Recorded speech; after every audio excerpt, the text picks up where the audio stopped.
All right, so part three, if you've been following one and two, just came back from driving the car, and man, does it drive so much better. It drives so much better. Track straight. Uh, Obviously, the rear end feels a lot better. Obviously, when you have a hub, that's good to go.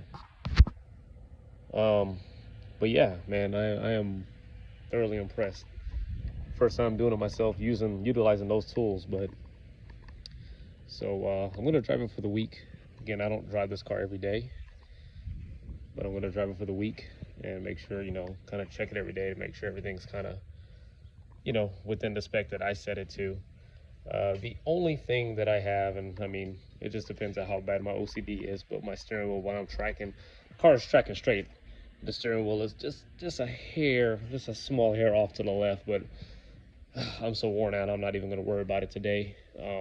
Maybe later on, but so yeah, car drives extremely great. Just took some corners with it. A lot of the problems I was having was, even when I hammer on it going straight, it'll want to pull to one side more than the other.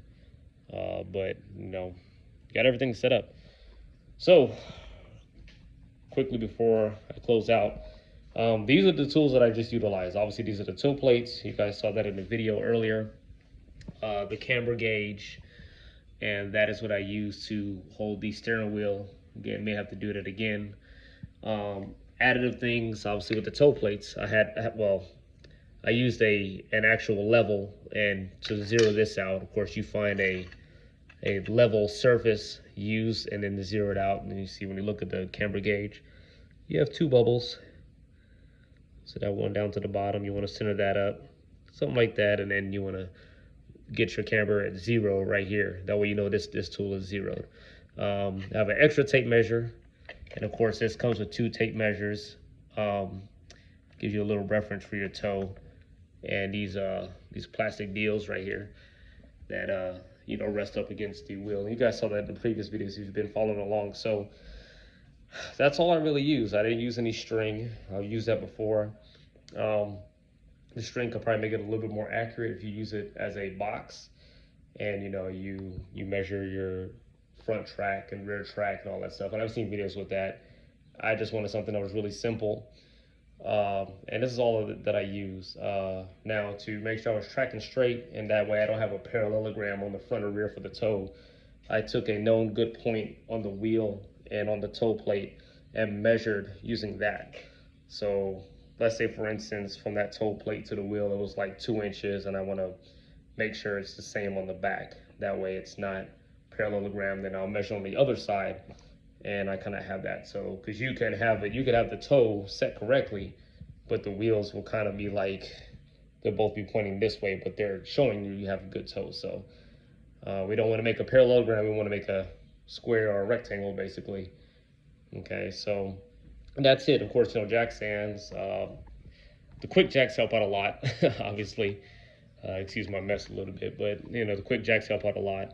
The biggest thing I would say, the recommendation is that, man, check everything before you even start doing it. Again, I had no clue. Maybe the hub was on its way out, and I just noticed it as I pick it up and put it down, but I had no clue that the hub was starting to fail. And really, I need to see if I can get a warranty on that, because I recently did a 5-lug swap on the car. So that hub shouldn't have failed that quickly. But anyhow, we got another one on there. It's good to go. Of course, I had a problem with the left front caliper. Replaced that, and we're good to go. So the car brakes straight, it tracks straight, it handles so amazingly, and I am just thrilled by how it took a long time, basically a day, but just goes to show that doing it yourself, you can do it, and you can really just dial it in the way that you want, because most alignment shops won't let you go to a performance alignment shop. Are not going to dial it in the way that you want. They can always go back to factory spec, and that's cool. I got it, but again, I don't drive this car every day. I want to have it a more of aggressive setup, and to the best of my ability, the setup of what I have. So I'm gonna get my money back. Again, all of this minus the level and the extra tape measure was about $80, and I'm gonna use these on that little beater Toyota Camry out there. That is the daily. So that's the next project. Get that one dialed in a little bit, not for performance, but more for like tire life.